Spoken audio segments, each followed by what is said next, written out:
What's up? Welcome to our live stream. My name's Emily Knife, and this is my partner in crime, Jen Crow. We are from Nurses for Nurses, and we just did a very special occasion for 12 hours. It was called The Full Shift. And for 12 hours, we featured awesome nurses and people that support nurses. And today we just want to feature a very special guest that we had on, Dr. Todd Otten. He is the producer of It Up Buttercup. And this film is going to go viral, and we would really invite you to support this cause by providing any sort of donation you want, from any amount. So from $1 to up to thousands of dollars, whatever you would like to give to support this awesome cause with Dr. Otten, you can go ahead and hit that QR code up at the top with your phone camera and donate as much as you like. And we'll be back on. We're going to go ahead and show you a wonderful clip, and it's basically the trailer for It Up Buttercup. And we're going to go ahead and hand it over here to Jen, and she'll get that going for us. Todd, tell us a little bit about yourself and the work you're doing with your documentary. Oh, wow. That's the boring part of things. I had show and tell all prepared. I was going to jump right into some stuff, stories with nurses. Well, then go with that. Okay, do it. Good. I love it. Yep, do it. So I'll do it. I tend to go off the cuff real quick. So first and foremost, happy Mother's Day to everyone that applies to, and happy Nurses Week in particular. To my wife of 24 years, thank you for putting up with me, because at times it cannot be easy as a physician. So if I can't say anything positive other than that, obviously I have a big love for nurses. So I thought I would start with a story, maybe. I think everybody might recognize this on the call, a non-rebreather mask. And I suppose the reason I'm getting a little emotional already is because I recently started a bout of cluster headaches again. So if it seems like I'm rubbing two neurons together and it's a bit of a struggle, that's perhaps why. But I show this because when I was struggling seeing patients full time, it was never a doubt that my nurses or medical assistants would have an oxygen tank in the room so I could suck on oxygen, try and get some pain relief in between seeing patients. So I'm obviously very indebted to the nurses I worked with over the years, and a big supporter. And I think that's a big part of what I'm doing now. And I wanted to show one other thing. I wasn't the one who ripped this off the wall before we left my last office, but it's my placard signed by a bunch of individuals. So you can't blame me for this. And I wanted to read one of them. My emotional support doctor, thank you for believing in me and giving me my start. You've been lucky to have you. Yeah, I'm lucky. Gosh, I wasn't expecting to tear up already. So I'm Dr. Otten. I'm a good troublemaker. We've got a documentary in the works that I'd like to talk about. But before we go to that, Bill's with me here today. He's a nurse that works with emergency care specialists. He also has been, there we go, there he is. 24 years of service. Just in time. Yeah, there you go. Bill, tell us a little bit about yourself before I continue crying. Yeah, no, thank you for the introduction, Dr. Otten. Nursing has been so incredible to me. As he said, I've been a nurse for 28 years, worked in so many different realms of nursing, clinical, in the line of fire, if you will, administratively. And then probably about 12 years ago, I moved in data analytics because I really had a passion. Even as a director, I was always had my hands in the data and stuff. And I can't tell you how blessed I am as being a nurse. When you hear people say, yeah, I feel like I've never worked a day, that really is true. There are days, right? But the overall career has just been so rewarding and compassionate. And I think that's where it really tees up. And most recently, becoming full-time and working with ECS. I had worked with those providers years ago at the beginning of my data career, and then to turn around, 13 years later and to be working full-time with them again. They are the most creative, innovative, compassionate people. I can't express that enough. And even in the nursing leadership. So we have nurses, we have physicians, and I can't say enough about how they work together. It's totally incredible. It's like to say like everyone's on a first name basis, that really is the culture there. Yeah. Wow. I'll chime in too. I'll piggyback on this. So, why is a family physician at an emergency physician group, which is emergency care specialists? I think Bill highlighted on a lot of it. They do things the right way. They think outside of the box. It's a collaborative team effort. The hierarchy is flat, if you will. And as a result of that, the synergy is just incredible. I'll give you an example of one of the recent projects that I've been involved with is the Right Care Clinic. You know, you think of traditional notion of an urgent care, right? And then you've got this big gap between the urgent care and the emergency department. So emergency care specialists developed a freestanding clinic that is staffed by an emergency physician and an emergency room nurse, because that dyad is critical, in my opinion. CT, lab, X-ray, and this isn't an ad. IV medications, IV fluids, but you don't have that facility fee. So you're offering this amazing level of access at a fraction of the cost with both a physician and a nurse. It's incredible. And they do things like this all the time. So it's just a blessing to be a part of it. And I landed up there because a few years ago, I might have told my former employer where they could go the day after I walked into a meeting with this cup. And so, yeah, I missed seeing Does patients. it say be careful, you're in my novel? What does it say? It says be careful or you will end up in my novel. And the VP at the time asked me if that was a warning. And I said, well, I guess it depends on how this meeting goes. I may have resigned the next morning. But, you know, I totally digress, but I guess that's what I do. You know, but it's led me on this amazing journey of not only being with ECS and trying to create innovation from within the system, but also working on other projects, trying to create change from, you know, outside the system per se. And that's really what we're trying to do with the documentary. You know, as many of you are aware, I had the blessing of having Taylor on an interview recently. You know, we're trying to create a product that includes the majority of stakeholder voices, not just physicians, right? I mean, we're just a small piece of this ecosystem, if you really think about it.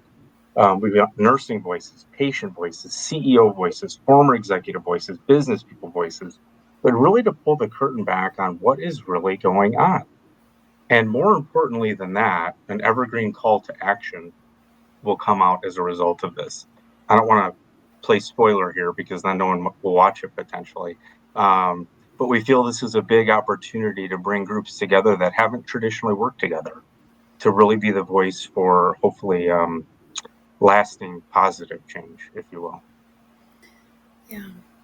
Yeah, I think what you guys are doing is really powerful, and I think the collaboration between providers and nurses, that's something that it's not something that happens a whole lot. I mean, yes, we do work together, but it seems like our jobs, like especially within a healthcare system, are almost pitted against each other, meaning like the work of the nurse is there's so much to do that we can't do it all, but on the other spectrum of it, the physician is supposed to be meeting these metrics in their care that they provide, and when the nurse can't help meet them, then it's like the organization comes down on kind of the doctor, but also the nurse too, and it puts us in this like weird space where we're all here for the patient. We're all here to care for people, but it's almost like impossible to do and work together in a way that is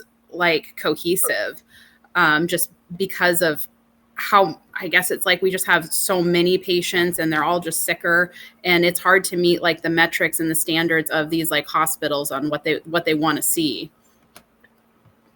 I agree with you 100%, Jen. And I recently come across the term called adversarial allies, where, you know, we're on the same team, we're on the same page, yet we're butting heads over this stuff.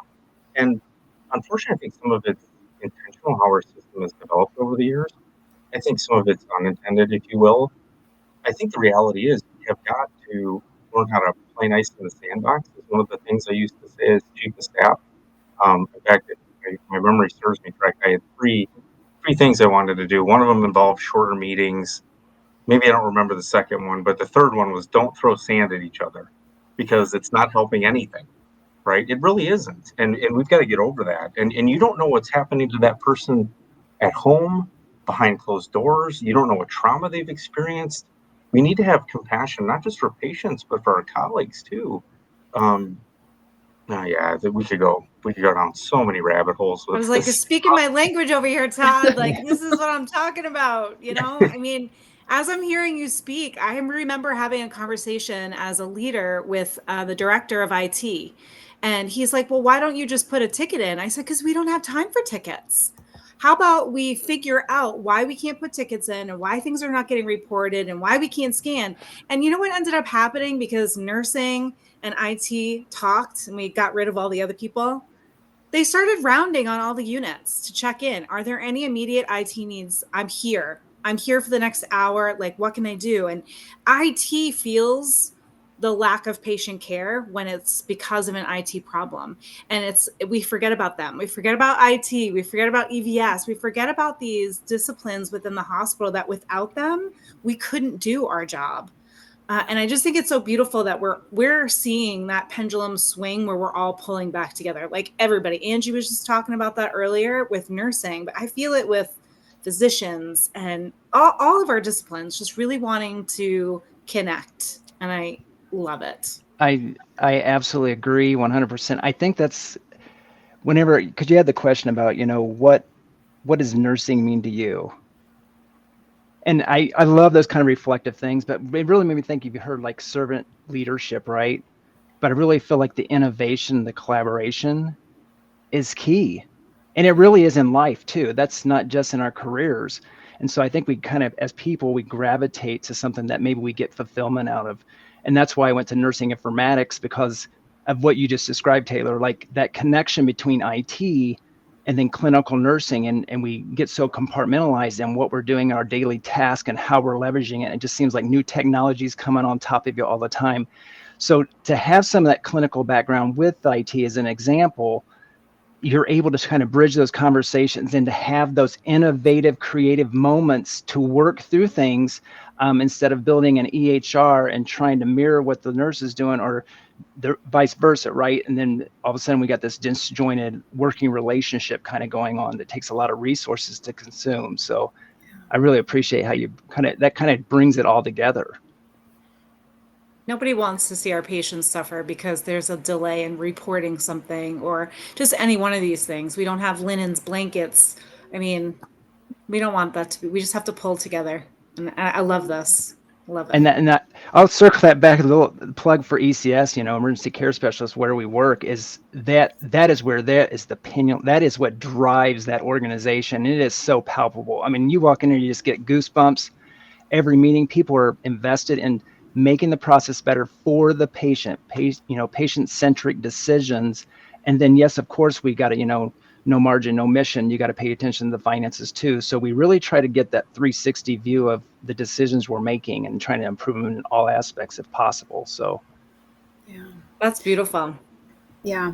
And I think that, the piece about like the margins, if you look at like what nurses want, we're really not like doing this for like higher pay and more money. I mean, there's definitely places in the US that could stand to have like an increase in a bump in pay, but like we want to come in and do our jobs to the best of our abilities and to be able to care for our patients. And so when you're talking like retention, because retention is going to be like your strongest ally as far as saving money goes versus recruitment, a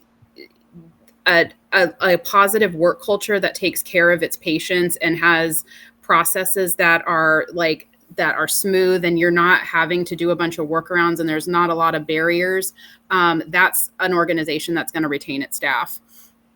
Yeah. Well, and sure. Not only retain, but attract talent too, right? Mm-hmm. I mean, I'll be perfectly honest with you. There was probably one group in Michigan that I would have considered working for when I walked away, and it was ECS. And part of that's because I had, friends that are in institutional knowledge of how they operate. But honestly, the big part of it is they embody the quadruple aim, which patient experience, quality care, lower costs, and then that wellness piece, which is absolutely critical. They have resiliency dinners where they bring in sometimes speakers or sometimes it's conversations. etc. It's brilliant. I mean, and you bring talent in that way. All up and down the spectrum, and that's such a cost savings, but also potentially a huge return on investment, right? But we have to think differently about what we're doing. Churning widgets and getting people through as fast as we can. We've proven that doesn't work that well. We in the United States. Well, I won't go down any dark rabbit holes. We'll keep it positive. We'll try and move medicine forward. There's a plug for medicine forward.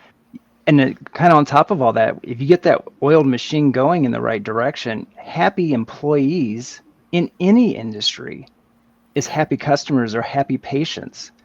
I mean, we've all had those healthcare experiences where we go in and you just like these nurses and physicians and custodial, everyone, hello there. All those people, everyone there has a part to play. And if they're happy, things can go wrong. Things happen every day, right?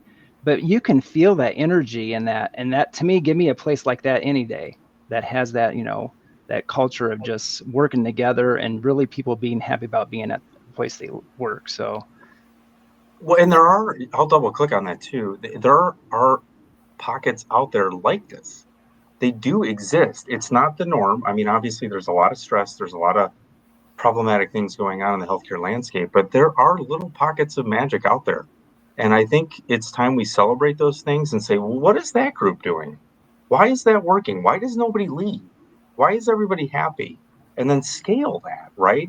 And then, the other powerful thing with that is then there's numbers.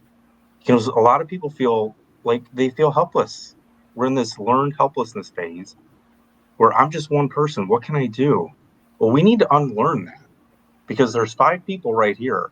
And imagine the 5 of us coming together to do something, i.e. like this amazing program that's going on today. What are the ramifications going to be from this? What are the positive ripples going to be? Hard to quantify, right? But it's things like this that can lead to, then there's 500 people, then there's 5,000. Then all of a sudden, maybe we've got millions of patients emailing senators about things we don't like every Monday till they get frustrated and change something. That's just me going down a rabbit hole, I suppose, maybe down the road, but just an idea. You should start a podcast called Rabbit Hole. The healthcare rabbit hole. Oh, it's hard. Oh gosh, with these headaches, it's interesting. It's difficult for sure. I don't know if you know anybody who's had cluster headaches, but they are called suicide headaches for a reason. They're really bad. Yeah. Okay. Sorry you're experiencing that. And I'm sorry about your yard work fiasco too. I got on a call with him earlier and he got a big bill from a landscaper.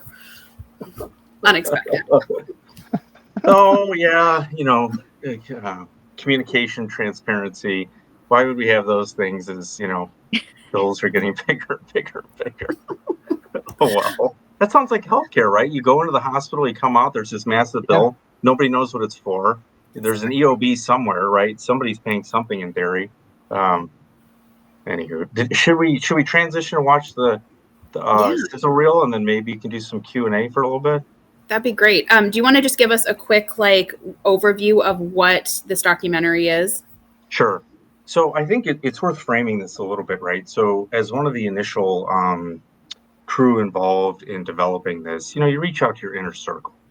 And as a physician, I'm going to reach out to my close friends, right? Because they know me, they're going to support me ideally, what have you. So the initial product was physician heavy, I would say, or physician centric, but we also realized that that's not the answer to the problems. The answer to the problems is collaboration on a big level. So ultimately, as I said, we want to have a multitude of stakeholders represented. The current sizzle reel definitely is moving towards that. And in the full product of the documentary, it'll be even more so. But ultimately, we plan to pull the curtain back, hopefully to a good percentage of the American public, as to what is really going on behind the scenes. And why are we paying a lot of money and you can't get in and you're having difficult times and bad outcomes, what have you? Why are we destroying our healthcare system? Why are we crushing clinicians' mental health? Frankly, how is it killing patients? Because it is. I'll tell you right now, decisions that are made directly lead to deaths, 100%. But in the second half of the product, it's going to be courage, optimism, hope, and a call to action that we all can participate in. So hopefully that lays the framework, the groundwork. Yeah, let's dig into it. I'm going to pull it up right here. And the name of the documentary is called It Up Buttercup. And if you look over on the side here of the screen, you'll see a QR code. That is for a donation to the documentary for this really important work. You can name your price in the QR code. So go ahead and click over there and help support this important work. I pray that the attention I give to those who put themselves in my hands be rewarded with happiness. And in honor of the knowledge I've received from my teachers, I swear to care for anyone who suffers, prince or slave. If I ever break this oath, let my gods take away my knowledge of this art and my own health. Here speaks a citizen, a servant of people. May I be destroyed if I betray these words.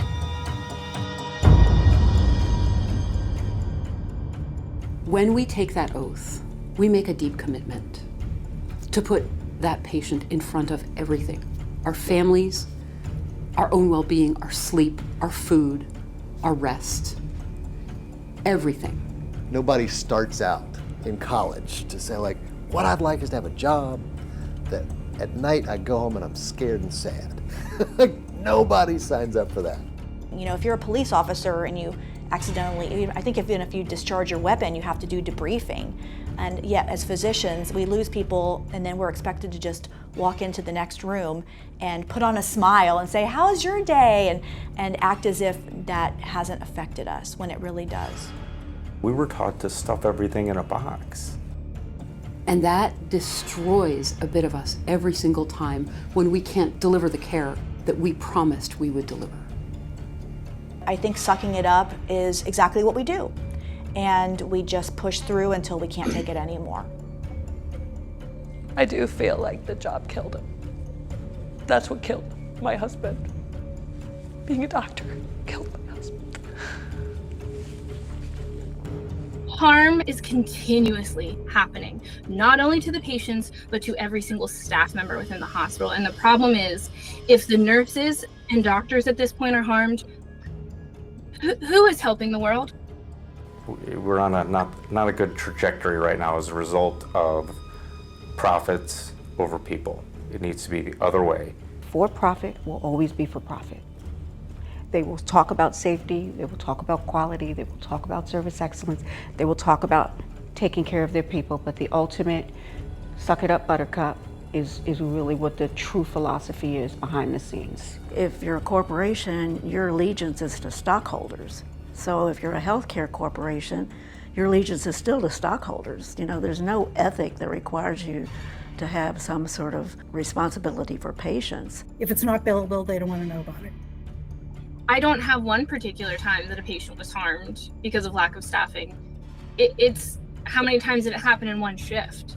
If you look at the trajectory of the current system, it's Thelma and Louise off the cliff. From a simple workforce demographic perspective, the current doctors who are retiring with the recent residency graduates, it's a 2 or 3 to 1 ratio that it takes. And there's just not enough doctors or nurses to power the system as it is right now. What it comes down to is the structural determinants of health. How we choose to distribute our healthcare resources and who gets to decide. And I remember thinking out loud, I was like, I had more autonomy as a waitress. It is a war zone and it is heading on a trajectory and it's going to crash, 100%. You're talking about a few years, not long though. I don't think 10 years out. I'm thinking 3 to 5 years. You're going to start to see significant impacts if we don't do something differently. So the question is, how does this all end? Are we able to transform the system before a collapse, or does it have to crash and burn for us to make any meaningful change? I mean, it's corporate healthcare, period. We're destroying medicine.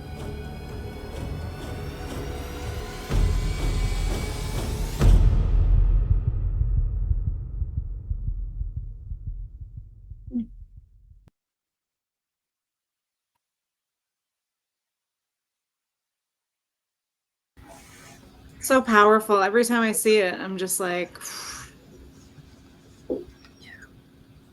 Thanks, Taylor. For a while there, I didn't cry every time I watched it, but I guess today I'm a little extra emotional.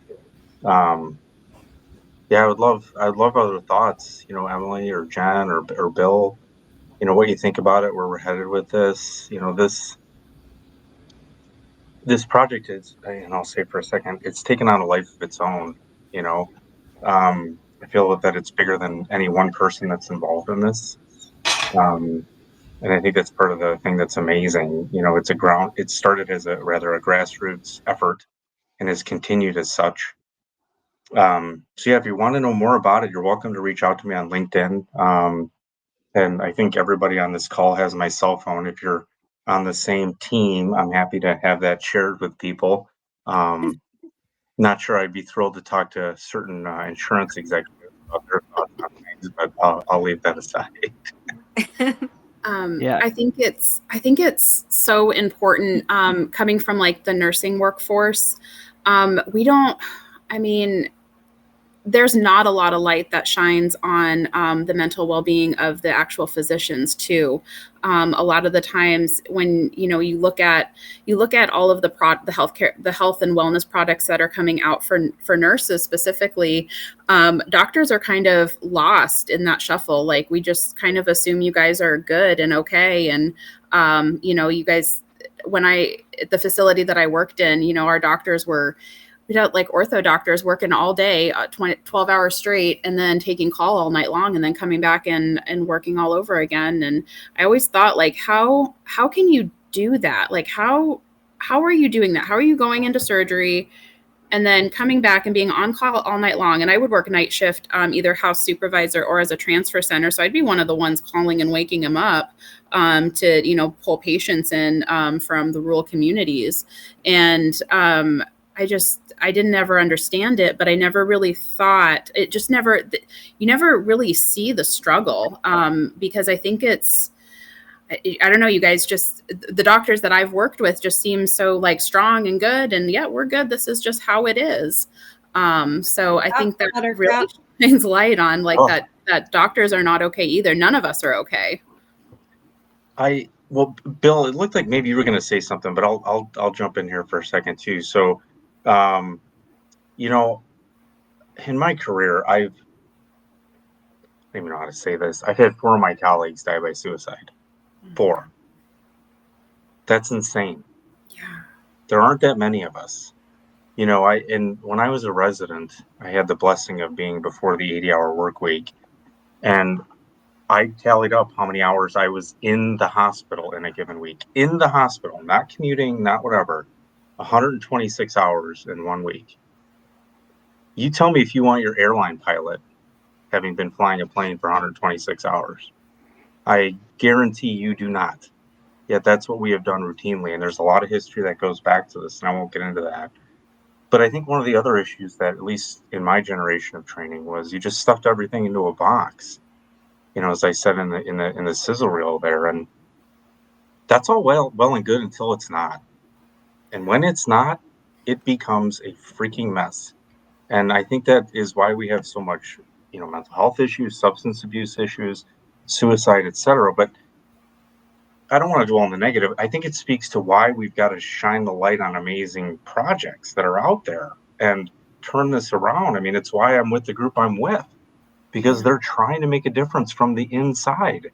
Bill, I didn't mean to, usurp you there. No, I think everything that Jen and you were talking about spot on. But I find it interesting because I usually kind of scope and read and catch up on things. But even 06, back when I started my master's, the one thing the program really had was, it was like 2 semesters, if you will, were focused on what's broken in our healthcare system.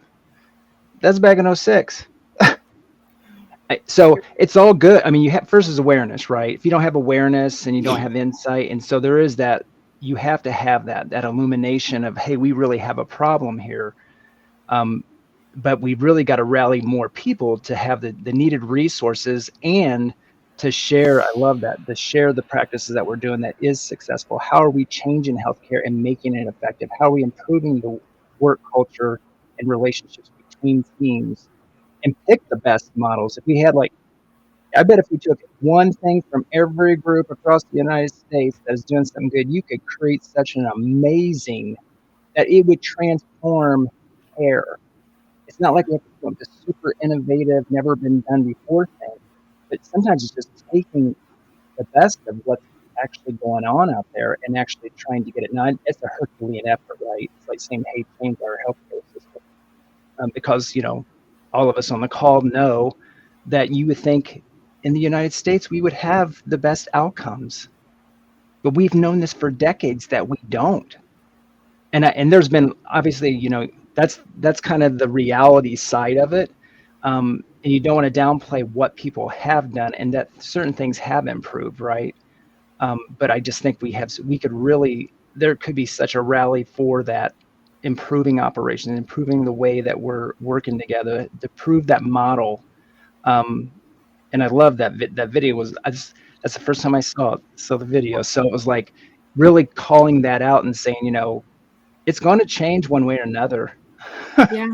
It will, right? It's either it's going to crash and burn, which we can't afford to do. I can't imagine if we had no healthcare system, even the way that now it's like merger. Eventually there will be one healthcare system. I mean, that's what it kind of feels like as time goes by, right? But I think we still want the autonomy and independence and to drive the healthcare throughout the world, right? To make it better and lead the whole world with that. But we got to be a lot more creative and innovative and take and listen to each other and incorporate all that together. One person can't make this change. Yeah. We earlier in the day, we had the executive leadership team of Nurses for Sustainable Care. And their whole mission is to basically change how we look at healthcare and work at the root cause of and be able to go to the communities and provide preventative care, and really change it from being a hospital-based system where you get sick and go to the hospital to where we're able to meet people before they're even sick and to service their needs as healthcare physicians and providers and nurses before they're getting sick and give them that information to keep them out of the hospital, which is something that our healthcare system right now absolutely lacks. There's it's preventative care is laughable here. There's nothing really. Yeah. Just add to that there is so much, and I learned this when I was getting my master's. There's money from the government that is funded to hospitals for specific community health programs. And the nurse is supposed to there's all these programs. I had to go through and do a mission, vision, values, and I had to look up a local hospital. And I was like, where are these programs that you say that you're implementing? And there's money that's, and it was just disheartening because this is the preventative care that we need. And in my education, I got to go to the Dominican Republic. And when we went there on a mission trip, we did charlas. Our charlas was education to the children on brushing teeth. We are not even doing that here. I know it's done in pockets, but it's that's not the focus. The focus is when do we go to the doctor to fix the problem versus looking at ahead of time. Yeah, I agree that preventive care, to me, everyone should have preventive care. It shouldn't, that gets into a bigger thing, right? All that basic preventative care. And I think in the last 5 to 10 years, I've just found the insurances that we're on where, I don't have to pay for my annual physical. And that even encourages us, right? So sorry, I didn't mean that. Everybody was jumping there, which is awesome. At the same time. I think it speaks to what our system is designed for. It's to make money. Yeah. Our system is designed to make money, and not money for a lot of people, but money for a small amount of people. And it has created a massive amount of problems that we're now dealing with and trying to unwind. Over the years, people have been putting their fingers in the dam, trying to hold it up. And I think we're at the point where the dam's about ready to burst. I think of a perfect example when we talk about preventative care. I don't know how many of you are aware of an entity called Remote Area Medical at all, show of hands at all? Mm. So this is an entity that gets volunteer physicians, nurses, optometrists, dentists, etc.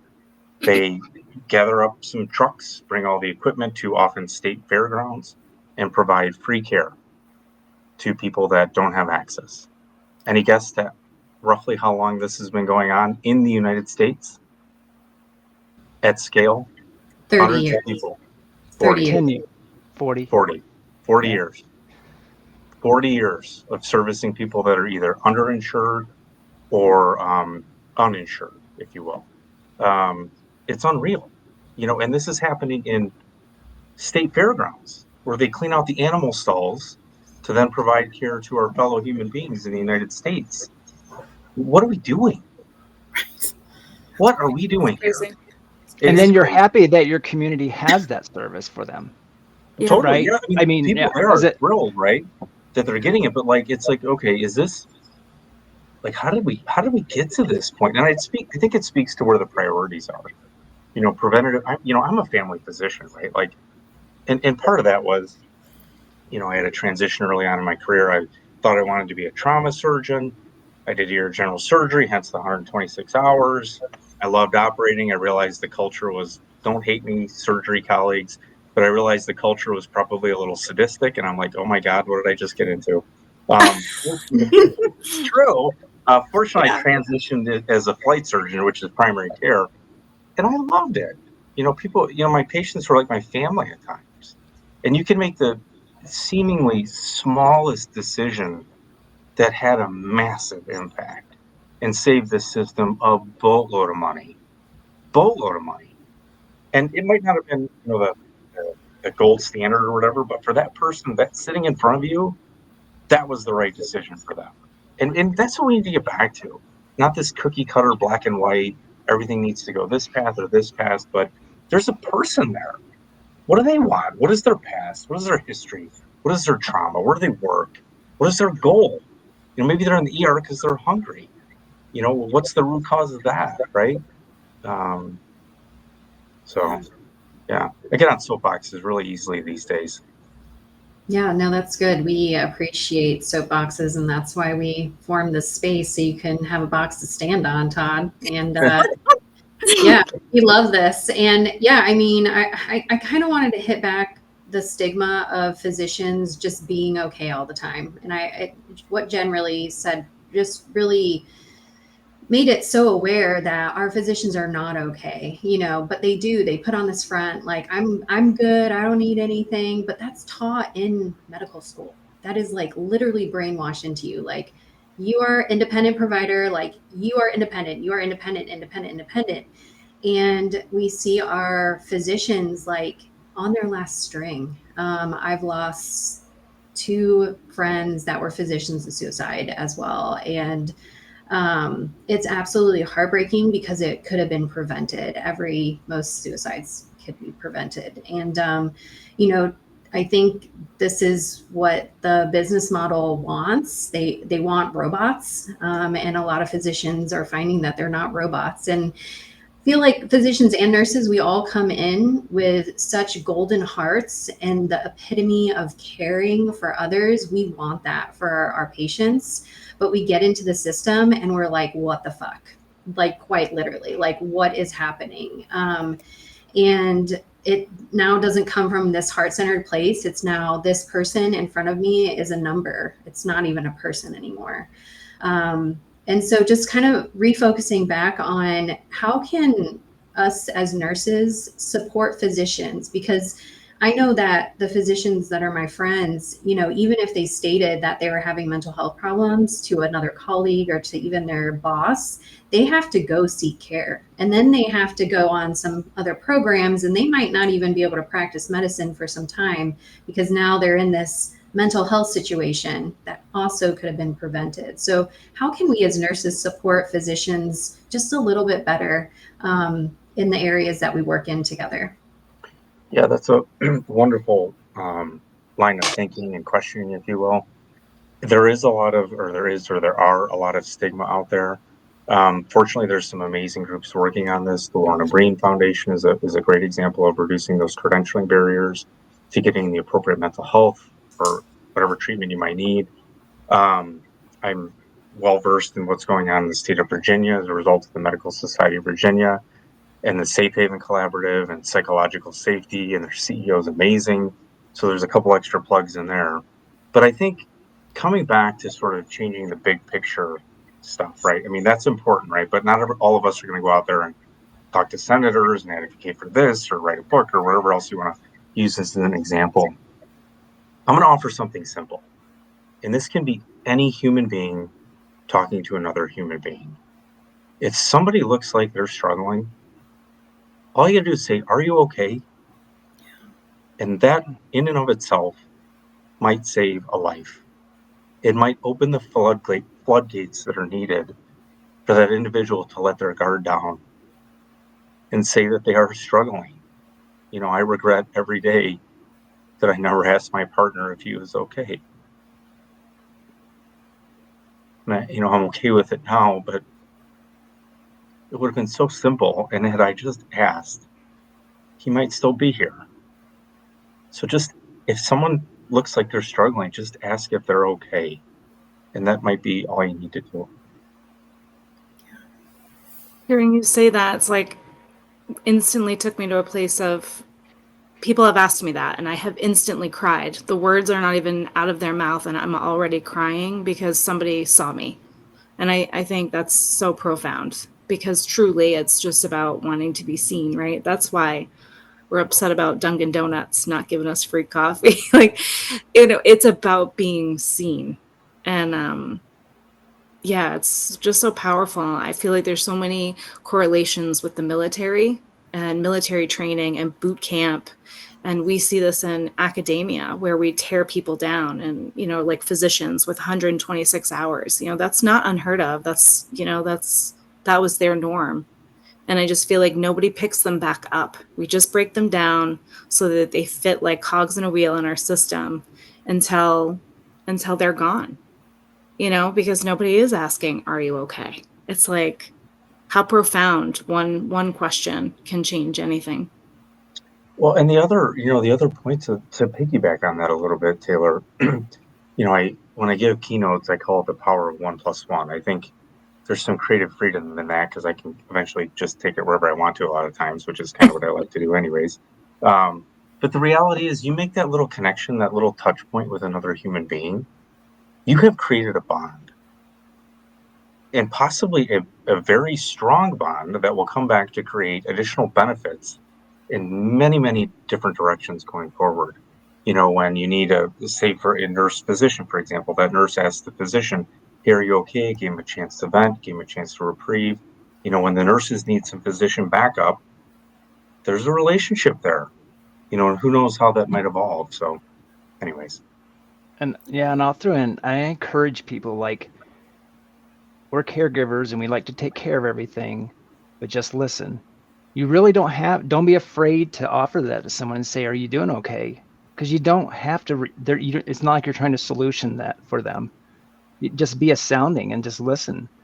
And some people, that's what they want, is just somebody to listen without judgment or without trying to analyze their solution. And I agree, Todd, that's a great point. Like, that connection you make with a human, sometimes it's those small little things that seem maybe like, "Oh, I don't need to say that," or "I don't need to be, you know, relevant. We're all busy, blah, blah, blah." And you let it go, and you could really establish something that, again, builds that team.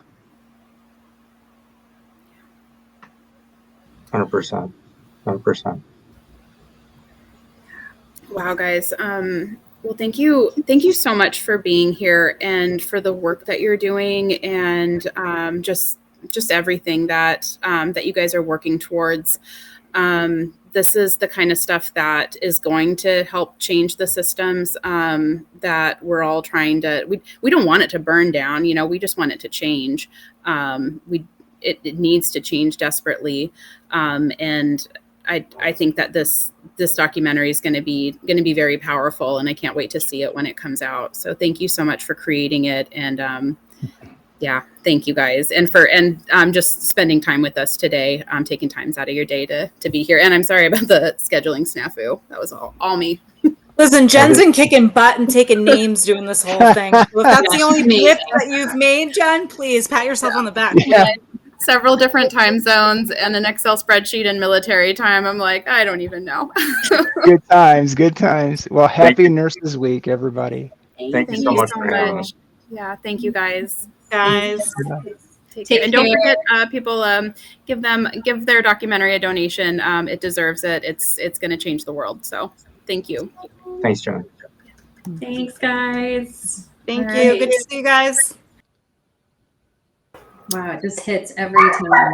Every time I watch that, it just hits. Like, and just seeing our colleagues on there talking about, their situations is just really hits home. And it's for so many, it's not just physicians, it's nurses and many healthcare workers as well. So we're excited to feature Dr. Todd Otten in this moment here. And we're going to go ahead and put his picture up here. So if you are interested in donating to his cause for the Suck It Up Buttercup campaign, he is currently raising money, and us at Nurses for Nurses, Jen and I, will be collecting funds over the month of May and possibly into June to go ahead and raise money for this cause as well. So if you want to be just a small piece to donate, you're going to be part of the large amount that we're going to donate from Nurses for Nurses. So we'd like to invite you to donate as much as you can or as little as you can as well. So yeah. So Jen, what do you think? How's that, just seeing that commercial again for that trailer? It's just, whew.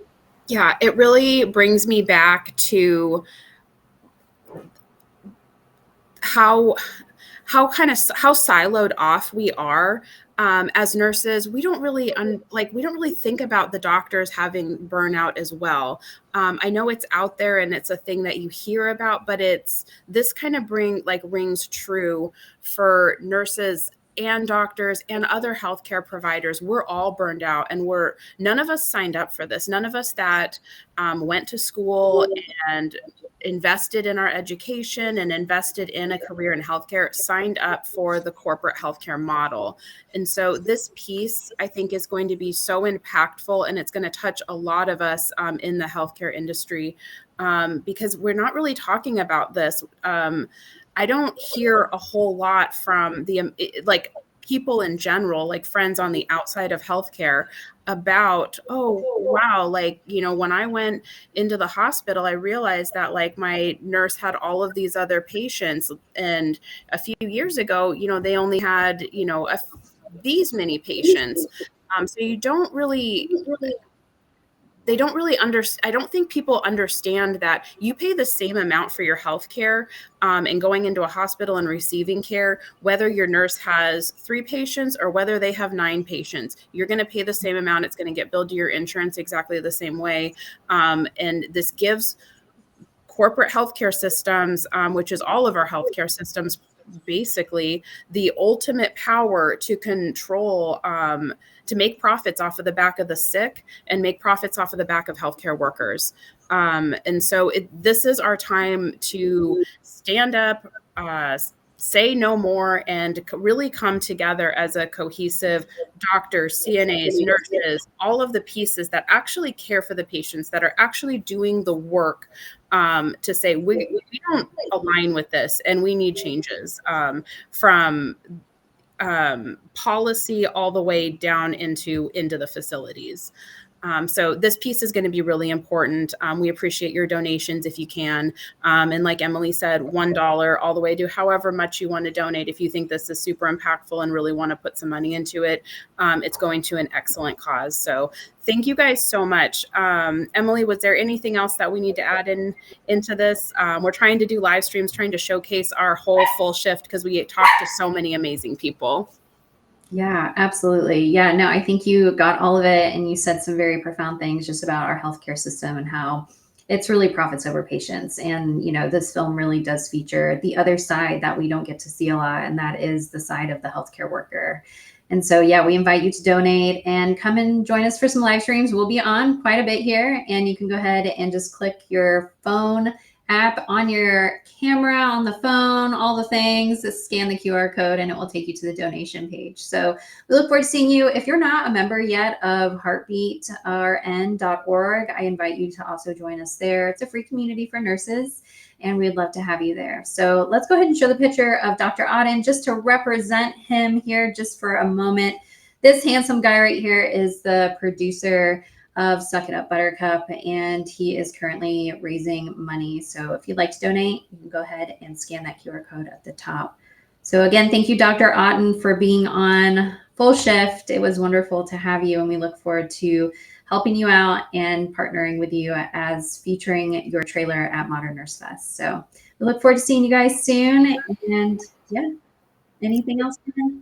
I think that's it. Thank you so much to everybody. And we'll be on again in the next few days featuring another amazing set of nurses doing amazing things. Bye. Bye.